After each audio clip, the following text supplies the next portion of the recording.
teman-teman sekalian, Migrancare juga kenapa turut serta mendukung koalisi ini karena dalam ada beberapa hal yang ingin kami sampaikan, setidaknya 4 poin.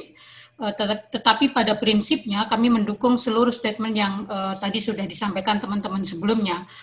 Pertama, sebenarnya puncak dari demokrasi adalah kemanusiaan, sehingga proses untuk proses-proses bagaimana demokrasi dilangsungkan itu tentu harus mempertimbangkan aspek-aspek kemanusiaan, keselamatan, kesehatan, dan keamanan manusia, warga negara, baik itu penyelenggaranya, pemilihnya, pesertanya, gitu, dan seluruh pihak yang terkait dengan penyelenggaraan pilkada, gitu, sehingga dalam situasi pandemi apa yang paling manusiawi yang harus dilakukan oleh negara adalah menunda pilkada, gitu. Itu yang pertama. Yang kedua, dalam situasi penyelenggaraan proses demokrasi itu selalu memprioritaskan situasi force majeure, gitu, situasi darurat, situasi perang, situasi wabah, dan situasi-situasi khusus yang itu bisa mengancam keselamatan banyak orang, gitu. Dan dalam situasi ini saya kira Indonesia dan banyak negara di seluruh dunia ada pada situasi yang force majeure, gitu, sehingga mestinya tidak ada alasan untuk tidak menunda pilkada, gitu. Kemudian yang ketiga adalah kami melihat bahwa para negara, gitu, DPR, penyelenggara pemilu ini tumpul sensitivitasnya terhadap bagaimana kerentanan manusia warga negara, terutama para calon pemilih, gitu ya.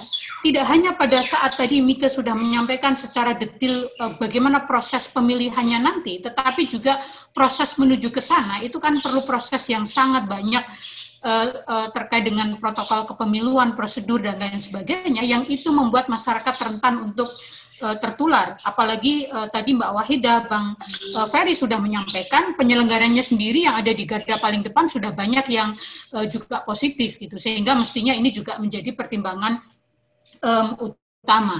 Nah, yang keempat, yang terakhir adalah saya kira pada kondisi ini DPR, pemerintah, penyelenggara pemilu yang ngotot untuk menyelenggarakan pilkada mesti belajar dari masjid, mesti belajar dari gereja, mesti belajar dari RT, mesti belajar dari lingkungan sekolah yang bisa menahan diri untuk tidak menyelenggarakan praktek-praktek yang menurut kami semua itu adalah sesuatu yang memang layak dilakukan. Sekolah, beribadah, gitu ya. Ini kita berpilkada, gitu. Mestinya ini juga bisa ditunda, gitu. Orang ke masjid, orang ke gereja, orang sekolah, orang arisan, dan lain sebagainya, itu semua bisa dilakukan penundaan, gitu. Kenapa pilkada tidak bisa dilakukan? Kita mesti belajar dari mereka-mereka bagaimana sesungguhnya demokrasi itu harus dijalankan dengan mempertimbangkan apa yang paling utama adalah keselamatan warga negara.